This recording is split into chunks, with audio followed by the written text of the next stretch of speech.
On n'est pas au bout de nos surprises avec cet Euro. Salut à tous, c'est Kovek. On se retrouve pour le débrief de ce match entre la Géorgie et le Portugal. Victoire 2-0 de la Géorgie grâce à un but de Miko Tadze et de Kvaratskhelia. C'est comme ça que ça se prononce. Avant qu'on commence, n'hésitez pas à vous abonner, à liker et à me mettre un petit commentaire de ce que vous avez pensé de ce match. Et on est tout de suite parti les amis pour parler d'un Portugal qui a eu des occasions, d'un Portugal qui a clairement dominé ce match, qui a eu beaucoup plus d'occasions que cette équipe de la Géorgie, mais qui n'a pas su être efficace. Un Portugal qui a été frustré. Et on va commencer par parler de l'arbitre. On va commencer par parler de l'arbitre et je pense que l'arbitre, il a fait beaucoup d'erreurs.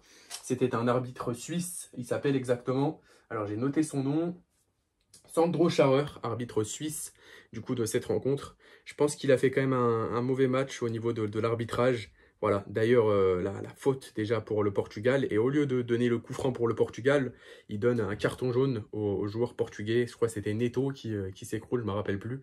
Et il dit qu'il y a une simulation du joueur portugais alors qu'il y avait clairement pour moi faute. Ensuite, le tirage de maillot sur Cristiano Ronaldo. Pas de VAR pour Ronaldo alors que clairement il a sifflé la faute et il est allé voir la barre et il a sifflé pour Miko Tadze qui a récupéré ce penalty et qui l'a transformé du coup. Mais pour moi, si tu siffles le penalty et que tu vas voir la VAR pour la Géorgie, tu dois faire pareil pour Ronaldo. Moi, je pense que ça a été un arbitrage assez scandaleux. Je dis pas que c'est de la faute de l'arbitre que le Portugal a perdu, mais je pense que c'est quand même un arbitrage assez scandaleux. Et il faut quand même en parler, il ne faut pas rester à côté de ça. Ça a été quand même assez bizarre cet arbitrage. Et un arbitre qui n'a pas fait un bon match, selon moi. Voilà, c'était donc une qualification pour le Portugal qui était déjà qualifié, de base, déjà qualifié en étant assuré d'être premier. La Géorgie qui se qualifie, c'est la première fois que la Géorgie se qualifie dans son histoire, les amis. Et parlons de Cristiano Ronaldo. Parlons de Ronaldo quand même, malgré son match où il n'a pas marqué. C'est quand même un joueur exceptionnel, c'est quand même le GOAT, c'est quand même le meilleur joueur de l'histoire. Parce que c'est tout simplement 50 matchs, c'est son 50e match en coupe internationale, en grande coupe internationale, en grand match international. Il a fait 28 matchs en Coupe du Monde et c'est son 22e match à l'Euro. C'est donc son 50e match en grande compétition. C'est quand même incroyable cette statistique que j'avais besoin de dire. Pour le GOAT, CR7, il y a eu un but du coup de Kvaratskhelia avec une perte de balle portugaise très tôt dans le match et la récupération et l'accélération, ensuite la frappe de Kvaratskhelia. Et le but sur penalty de Miko Tadze. Vraiment, on a vu une équipe, désolé pour les prononciations, mais vraiment, j'arrive pas trop avec les joueurs géorgiens. Et la prononciation, je pense que les Géorgiens doivent saigner des oreilles sur les prononciations, je suis désolé. C'est difficile, mais du coup, voilà, le Portugal qui est quand même qualifié. La Turquie également qui s'est qualifiée avec sa victoire 2-1. Félicitations aux Turcs, bravo à vous, mes frères et sœurs turcs. Bravo aux Géorgiens, bravo aux Portugais qui sont qualifiés. L'équipe qui sort, du coup, c'est la République tchèque. Voilà, il n'y a pas tout le monde qui peut passer, malheureusement. Et c'est donc la République tchèque qui va donc être éliminée. Et le Portugal qui sera au rendez-vous des huitièmes de finale. Alors, il me semble qu'on a déjà les affiches.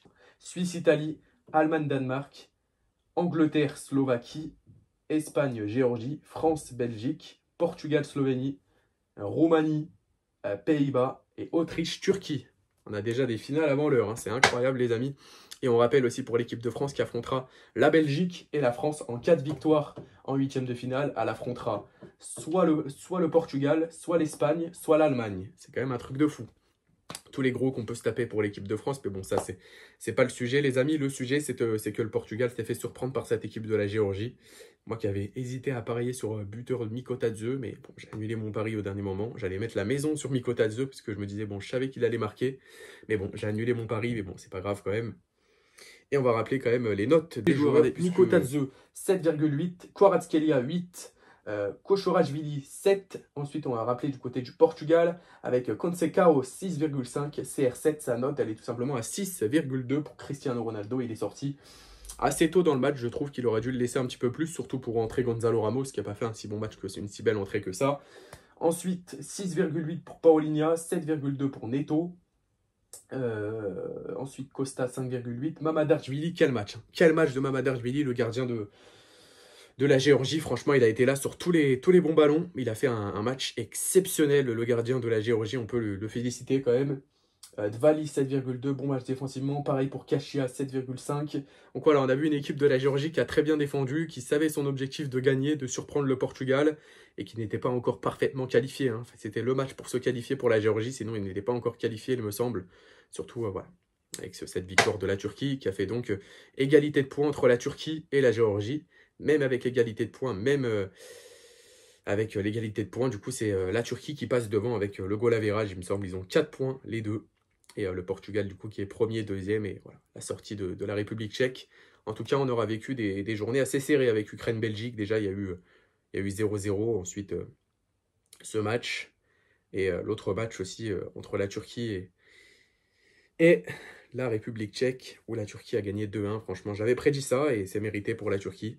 Et un Portugal qui va revenir en force. Il y avait l'équipe B, hein, évidemment, qui a été mise pour moi avec João Félix, avec Conceição, avec Neto.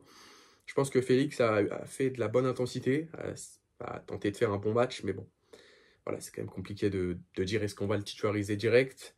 Pareil, voilà, il a sorti Ronaldo pour mettre Gonzalo Ramos, donner un petit peu de temps de jeu à Gonzalo Ramos, sinon je pense pas qu'il aurait fait ce changement. Et c'est tout ce que j'ai à dire dans ce débrief, les amis. N'hésitez pas à me dire ce que vous en pensez. Et puis voilà, bien joué à la Géorgie et le Portugal également qui est qualifié.